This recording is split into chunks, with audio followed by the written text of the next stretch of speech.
कैसा रहेगा अगर मैं आपको बताऊं कि अमेरिका के कुछ सबसे आइकॉनिक ब्रांड्स कनाडा में बुरी तरह फेल हो रहे हैं। प्राइस वॉर्स या जबरदस्त कंपटीशन की वजह से नहीं, बल्कि इसलिए कि कैनेडियंस बस उनसे ऊब चुके हैं। हाँ, उनके किचन टेबल्स पर रखे केचप से लेकर उन जाने माने बिग मैक्स तक जिनकी उन्हें कभी चाहत थी, ये बदलाव बिल्कुल रियल और पक्का है। ये सिर्फ छोटी मोटी मार्केट की उठापटक नहीं है, ये कंज्यूमर बिहेवियर में एक बड़ा बदलाव है जो पूरी इंडस्ट्रीज को बदल रहा है। तो इससे पहले कि आप अगला फास्ट फूड बर्गर लें या उस जानी पहचानी केचप की बोतल उठाएं, आप शायद यहीं रुकना चाहेंगे। लाइक बटन दबाएं, अपडेटेड रहने के लिए सब्सक्राइब करें और चलिए कनाडा में 5 बड़े यूएस ब्रांड्स के सरप्राइजिंग कोलैप्स के बारे में गहराई से जानते हैं, क्योंकि ट्रस्ट मी, ये मामला बहुत वाइल्ड है और आपकी सोच से कहीं ज्यादा कम्प्लेक्स है। याद है जब वॉलमार्ट हर चीज खरीदने की सबसे बेस्ट जगह हुआ करती थी, वीकली ग्रोसरीज से लेकर लेटेस्ट गैजेट्स तक, जब वो नीले और पीले साइंस लाखों लोगों के लिए कन्वीनियंस और सेविंग्स का मतलब होते थे? कनाडा में वो जमाना शायद अब पक्का खत्म होने वाला है। चुपचाप लेकिन लगातार कैनेडियंस इतनी बड़ी संख्या में वॉलमार्ट से दूर जा रहे हैं जितनी पहले कभी नहीं देखी गई। जोरदार प्रोटेस्ट या ऑर्गेनाइज्ड बॉयकॉट्स के साथ नहीं, बल्कि कुछ ज्यादा पावरफुल चीज के साथ, पूरी चुप्पी और बेरुखी। एविडेंस बिल्कुल साफ है। खाली पार्किंग लॉट्स जहां कभी हर जगह गाड़ियां भरी रहती थीं, कैलगरी और सेंट जॉन जैसे बड़े शहरों में बंद स्टोर्स और क्वार्टरली रिपोर्ट्स जो घटती फुट ट्रैफिक दिखा रही हैं। लेकिन सरप्राइजिंग बात यह है, ये प्राइसेस के बारे में नहीं है, जो हमेशा वॉलमार्ट का सबसे स्ट्रॉन्ग सेलिंग पॉइंट रहा है। ये कुछ ज्यादा गहरी बात है। प्राइड, कम्युनिटी कनेक्शन और कल्चरल आइडेंटिटी। बहुत से कैनेडियंस को लगता है कि वॉलमार्ट उनकी लोकल कम्युनिटीज पर एक बड़े अमेरिकन कॉर्पोरेट टेक ओवर जैसा है, और वो अब इसके लिए तैयार नहीं है।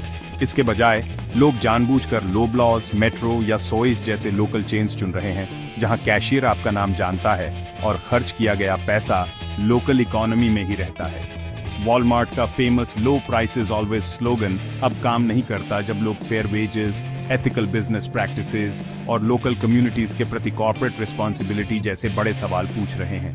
ये सिर्फ एक बिजनेस मूव नहीं है, ये एक कल्चरल वेकअप कॉल है।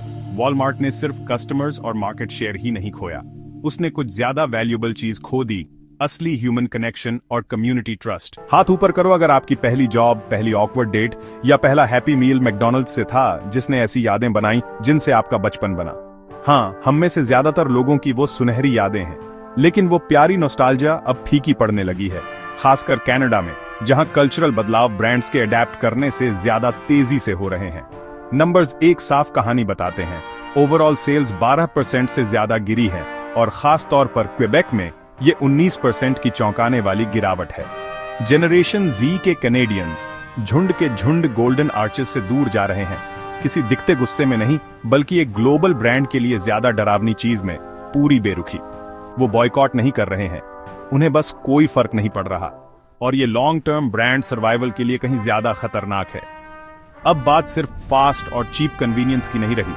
आज के कंज्यूमर्स ट्रांसपेरेंसी चाहते हैं कि मीट कहां से आता है, उनके खाने में कौन से केमिकल्स हैं, वर्कर्स को सही सैलरी मिलती है या नहीं, और क्या कंपनी सिर्फ प्रॉफिट बढ़ाने के अलावा किसी और चीज की परवाह करती है। बचपन की वो पावरफुल यादें जिन्होंने कभी मैकडॉनल्ड्स को स्पेशल बनाया था, वो यंगर जनरेशंस के साथ नहीं जुड़ पा रही, जिनके वैल्यूज बिल्कुल अलग हैं। और टोरंटो और मॉन्ट्रियल जैसे बड़े अर्बन सेंटर्स में जो पेरेंट्स कभी मैकडॉनल्ड्स को पसंद करते थे, वो अब कुछ डरावनी बात कह रहे हैं, मुझे ये जगह पसंद थी, लेकिन मैं ये खाना अपने बच्चे को नहीं खिलाऊंगा। अब ये बात दिल पर लगती है और सीधे जनरेशनल चेंज के दिल पर चोट करती है। शायद मैकडॉनल्ड्स के लिए वक्त आ गया है कि वो अपनी बढ़ती ऑटोमेशन को जेन्युइन ऑथेंटिसिटी से बदल दे, इससे पहले कि वो iconic golden arches irrelevant history बन जाए। क्राफ्ट हाइंस का पूरे नॉर्थ अमेरिका में डिनर टेबल पर कब्जा हुआ करता था। फैमिली मील्स पर ऐसे प्रोडक्ट्स के साथ राज करता था जो फर्नीचर जितने ही परमानेंट लगते थे। हम में से किसके फैमिली फ्रिज में क्राफ्ट डिनर का चमकीला नीला बॉक्स या हाइंस केचप की जानी पहचानी कायन्स की बोतल हमेशा नहीं रखी होती थी। लेकिन अब कैनेडियन फैमिलीज चुपचाप लेकिन जानबूझकर उन्हें ऑर्गेनिक लोकली सोर्स्ड ऑल्टरनेटिव्स से बदल रही हैं, जो उनके बदलते वैल्यूज के साथ ज्यादा मेल खाते हैं। सेल्स 6% से ज्यादा गिर गई हैं और गिरती जा रही हैं। और यहाँ क्रूशियल पॉइंट ये है, ये इन्फ्लेशन या इकोनॉमिक प्रेशर्स की वजह से नहीं है, ये कुछ फंडामेंटल चीज के बारे में है, ट्रस्ट, या ज्यादा सही कहें तो उसका पूरी तरह से खत्म हो जाना। जब से क्राफ्ट हाइंस ने कनाडा में कई फैक्ट्रीज बंद की और प्रोडक्शन को यूनाइटेड स्टेट्स और मेक्सिको में कम लागत वाली फैसिलिटीज में मूव किया, तब से कई कैनेडियन फैमिलीज को उस ब्रांड से सच में धोखा महसूस हुआ जिस पर उन्होंने पीढ़ियों से भरोसा किया था। अब बात सिर्फ केचप या मैक एंड चीज की नहीं है, ये उनके पड़ोसियों की जॉब्स, नेशनल प्राइड और इस बारे में कोर वैल्यूज की है कि कंपनीज को कम्युनिटीज के साथ कैसा व्यवहार करना चाहिए। पुरानी पीढ़ियां जो कभी क्राफ्ट प्रोडक्ट्स की कसम खाती थीं, उन्हें अब उनके हेल्थ कॉन्शियस बच्चे एक्चुअली इंग्रेडिएंट लेबल्स पढ़ने के लिए टोक रहे हैं। और अंदाजा लगाइए वो क्या देख रहे हैं। उन्हें जो दिख रहा है वो पसंद नहीं आ रहा। Artificial preservatives, high sodium content और कॉर्पोरेट प्रैक्टिसेस जो कैनेडियन वैल्यूज से डिस्कनेक्टेड लगती हैं। कई फैमिलीज के लिए ये प्रोडक्ट्स अब रियल फूड नहीं माने जाते। ये बस एक और फेसलेस मैस प्रोड्यूस्ड प्रोडक्ट हैं जो उन ऑल्टरनेटिव्स के साथ compete कर रहे हैं जो बेहतर इंग्रेडिएंट्स और मजबूत कम्युनिटी कनेक्शंस देते हैं। जब कोई ब्रांड फैमिली मील में अपनी पवित्र जगह खो देता है तो वो रेवेन्यू से कहीं ज्यादा वैल्यूएबल चीज खो देता है। वो अपनी लेगेसी और कल्चरल रेलेवेंस खो देता है। याद है वो सर्दी के ठंडे दिन जब आपको कैम्बल सूप कैन खुलने की वो सेटिस्फाइंग पॉप आवाज सुनाई देती थी? वो खास आवाज जिसका मतलब था कि गर्माहट आने वाली है। वो सिंपल सी आवाज कभी बहुत गहरी बात कहती थी। एक गर्म खाने का वादा, थोड़ी सी कंफर्ट, घर का असली स्वाद जो आपको फैमिली ट्रेडिशन से जोड़ता था। लेकिन पूरे कनाडा में वो जानी पहचानी आवाज धीरे धीरे किचन से गायब हो रही है और उसके साथ दशकों की ब्रांड लॉयल्टी भी। सेल्स 8% नीचे हैं और गिरती जा रही हैं, जबकि ग्रोसरी स्टोर्स में कीमती शेल्फ स्पेस कम हो रहा है क्योंकि रिटेलर्स कंपेटिटर्स को ज्यादा जगह दे रहे हैं। और ऐसा इसलिए नहीं है कि लोग सूप से नफरत करते हैं या कनाडा की लंबी सर्दियों में अब गर्म खाना नहीं चाहते। ऐसा इसलिए है क्योंकि उन्होंने बेहतर सूप ऑप्शंस खोज लिए हैं। Local, organic, preservative free brands जिनका स्वाद असली दादी माँ के खाने जैसा ज्यादा और आर्टिफिशियल फैक्ट्री फ्लेवरिंग जैसा कम होता है। छोटी कैनेडियन कंपनीज पहचाने जाने वाले इंग्रेडिएंट्स, ट्रांसपेरेंट सोर्सिंग और ऐसे फ्लेवर्स के साथ सूप बना रही हैं जो रीजनल प्रेफरेंसेस को दिखाते हैं। कैनेडियंस चुपचाप कैम्बल्स से मुंह मोड़ रहे हैं क्योंकि ब्रांड अब उन वैल्यूज को नहीं दिखाता जिनकी वे परवाह करते हैं। इंग्रेडिएंट्स में transparency, genuine health benefits, environmental sustainability और फूड क्वालिटी जो प्राइस को जस्टिफाई करे। और शायद सबसे दुख की बात, कोई प्रोटेस्ट नहीं कर रहा या गुस्से भरे लेटर्स नहीं लिख रहा। वो बस आगे बढ़ रहे हैं, बेहतर ऑल्टरनेटिव्स ढूंढ रहे हैं और धीरे धीरे भूल रहे हैं कि उन्होंने कभी कैम्बल्स खरीदा ही क्यों था।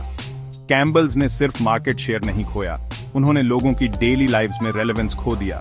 और इस तरह का कल्चरल डिस्कनेक्शन किसी भी ट्रेडिशनल बिजनेस चैलेंज से कहीं ज्यादा मुश्किल होता है ठीक करना। यहाँ वो बात है जो इस स्टोरी को सिग्निफिकेंट बनाती है। ये सिर्फ इंडिविजुअल कॉर्पोरेट स्ट्रगल्स के बारे में नहीं है। कनाडा भर में हो रहा ये गहरा बदलाव सिंपल मार्केट कंपटीशन से कहीं ज्यादा गहरा और ट्रांसफॉर्मेटिव है। ये लोगों के बारे में है जो एक्टिवली कन्वीनियंस पर वैल्यूज को चुन रहे हैं, जानबूझकर ग्लोबल कॉर्पोरेट एफिशिएंसी पर लोकल कम्युनिटी सपोर्ट को चुन रहे हैं और सोच समझकर स्लिक कॉर्पोरेट ब्रांडिंग पर ऑथेंटिक ह्यूमन कनेक्शन को चुन रहे हैं। और ये चुपचाप ऑर्गेनिकली हो रहा है, बिना किसी सेंट्रल ऑर्गेनाइजेशन या मीडिया के तामझाम के। ये जोरदार बॉयकॉट्स नहीं हैं जो हेडलाइंस बनाते हैं, ये सॉफ्ट रिजेक्शंस हैं, धीरे धीरे होने वाले बदलाव जो कॉन्शियसनेस और वैल्यूज में गहरे बदलावों को दिखाते हैं। कंज्यूमर्स की एक नई जनरेशन, खासकर कनाडा में प्रोमिनेंट, बिल्कुल अलग सवाल पूछ रही है, ये प्रोडक्ट कहां और किन कंडीशंस में बना था? जब मैं ये खरीदता हूं तो किसे फायदा होता है? क्या ये ब्रांड सच में मेरी परवाह करता है या मुझे सिर्फ प्रॉफिट बढ़ाने का जरिया समझता है? वो बज़ाहिर सिंपल से सवाल इनक्रोएबली पावरफुल हैं क्योंकि वो कंज्यूमर कॉर्पोरेट रिलेशनशिप्स के दिल पर चोट करते हैं। एक बार जब लोग किसी ब्रांड से इमोशनली कनेक्टेड महसूस करना बंद कर देते हैं, एक बार जब वो साइकोलॉजिकल बॉन्ड टूट जाता है, तो उन्हें ट्रेडिशनल मार्केटिंग या प्राइस कट्स के जरिए वापस जीतना लगभग इम्पॉसिबल हो जाता है। नुकसान बिजनेस मैट्रिक्स के मापने से कहीं ज्यादा गहरा होता है। अमेरिकन कंपनीज के लिए जिन्होंने लंबे समय से इंटरनेशनल मार्केट्स को फॉर ग्रांटेड लिया है, ये एक जबरदस्त वेकअप कॉल होना चाहिए। कनाडा कभी सबसे आसान इंटरनेशनल मार्केट हुआ करता था, कल्चरली सिमिलर, इकोनॉमिकली स्टेबल और अमेरिकन ब्रांड्स के प्रति भरोसेमंद रूप से लॉयल। लेकिन अगर कैनेडियंस भी आइकॉनिक अमेरिकन ब्रांड्स से बिना पीछे देखे मुंह मोड़ सकते हैं तो सवाल अर्जेंट हो जाता है, अगला कौन है और ग्लोबल अमेरिकन कॉर्पोरेट इन्फ्लुएंस के फ्यूचर के लिए इसका क्या मतलब है? तो अब मैं आपसे सुनना चाहता हूं, क्या आप भी अपने आसपास ऐसे ही पैटर्न्स देख रहे हैं?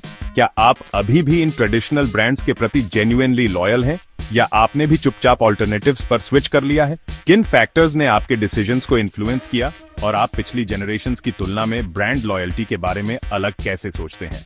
अपने थॉट्स नीचे कमेंट्स में लिखें। मैं हर एक कमेंट पढ़ता हूं और मुझे अलग अलग पर्सपेक्टिव्स सुनना बहुत पसंद है। और अगर इस वीडियो ने आपको ब्रांड्स और कंज्यूमर बिहेवियर के बारे में अलग तरह से सोचने पर मजबूर किया, तो अवेयरनेस फैलाने में मदद करने के लिए लाइक बटन को जोर से दबाएं। सब्सक्राइब करें उन स्टोरीज में और डीप डाइव्स के लिए जो मैटर करती हैं, और नोटिफिकेशन बेल दबाना न भूलें ताकि आप कभी भी ऐसा कंटेंट मिस न करें जो सरफेस लेवल न्यूज से आगे जाता हो। क्योंकि हर शेल्फ पर रखे हर प्रोडक्ट के पीछे वैल्यूज और कल्चरल चेंज की एक कॉम्प्लेक्स ह्यूमन स्टोरी होती है, और ये खास स्टोरी अभी खत्म नहीं हुई है।